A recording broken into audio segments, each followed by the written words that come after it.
3.50 करोड़ की धोखाधड़ी का आरोप। प्रदेश अध्यक्ष रविंद्र गुर्जर ने ज्योति त्यागी पर लगाए गंभीर आरोप। रिपोर्ट हयात रिजवी मेरठ। मेरठ जनसंख्या समाधान फाउंडेशन के उत्तर प्रदेश अध्यक्ष रविंद्र गुर्जर ने एक प्रेस विज्ञप्ति जारी कर ज्योति त्यागी पर 3 करोड़ 50 लाख रुपए की कथित धोखाधड़ी का गंभीर आरोप लगाया है। प्रेस नोट के अनुसार रविंद्र गुर्जर का कहना है कि ज्योति त्यागी ने उनके साथ करोड़ों रुपए की धोखाधड़ी की।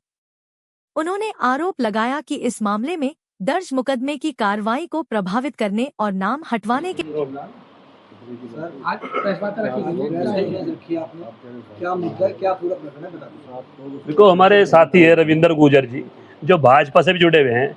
इन्होंने इनके गांव के पास उल्धन पड़ता है, वहीं से कुछ जमीन का सौदा किया, और जमीन का सौदा जिनसे किया उनका नाम है ज्योति आदेश वंश और वंशमणि, और 3.5-4 करोड़ का लेन देन भी हुआ। इसमें इनका एग्रीमेंट भी हुआ, लेकिन एग्रीमेंट के बाद अब वो बेनामे से नकार गए और इनका पैसा हड़प कर लिया। उसमें मुकदमा भी दर्ज हो गया, लेकिन जो और ये मुकदमा आपका 9 नवंबर 2025 में मुकदमा लिखा गया। 9 महीने के लगभग इस मुकदमे को हो गए। इसमें जो है 3 बार ही अब तक पुलिस ने दबिश दी। इतना लंबा समय इसमें हो गया। उनके खिलाफ 67, 68, 71, 120 भी इसमें कार्रवाई भी होगी, लेकिन जो जांच अधिकारी है वे अपनी जिम्मेदारी न निभाया है, और जो दोषी हैं उनसे अपनी सांठ-गांठ करके अपना खर्चा अपना पैसा ठीक ठाक। मैं मेरे गांव में मैंने ज्योति से ज़मीन खरीदी, मैंने बैंक से लोन लिया, 3.5 करोड़ उसे पेमेंट करके आया। मैं मेरी पत्नी के साथ, अपने बच्चों के साथ, अपनी माँ के साथ हम उसे घर पेमेंट दिया है। पेमेंट देने के बाद वो एक दो दिन करके उसने 2 महीने निकाल दिए। 2 महीने बाद हमने 12 नवंबर को पुलिस में एफआईआर दर्ज करी। एफआईआर दर्ज करने के बाद इसमें 1 महीने तक थाने ने जांच करी। 1 महीने तक जो जांच करी वो जांच अधिकारी भी मैनेज हो गया, पर उसने सीओ साहब को पता चल गया। सीओ साहब ने उसको सस्पेंड, एसएसपी से कहकर सस्पेंड करा दिया। जब वो सस्पेंड हो गया तो ये जांच अधिकारी जो अब नियुक्त हुआ है, इसने मेरे पास खबर भेजी कि ये जांच मुझे दिलवा दो। चूँकि ये पहले से मिला हुआ था, मुझे जानकारी में था नहीं। जब से इस पर जांच गई है, 7 महीने 8 महीने इस पर जांच हो गए, इसने तो कुछ करा नहीं, और उल्टा कोर्ट में ये कागज़ लगा दिया कि ये 2 नाम विलुप्त किए जाते हैं। उसका मेरे पे सर्टिफाइड कॉपी है, जो इसने कोर्ट में कागज़ लगाए। हाँ, जज ने इनसे मांग लिया कि अपनी केस डायरी लाओ, तुम्हारी केस डायरी में क्या है।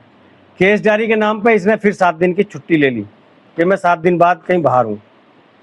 तो केवल ये जो नाम निकाले हैं, ये नाम एक साजिश के तहत निकाले हैं। 112 धारा पे जो 107 बीएनएस की कार्रवाई हुई है, वो कार्रवाई कोर्ट में पहुंच गई है। कितनी जमीन की?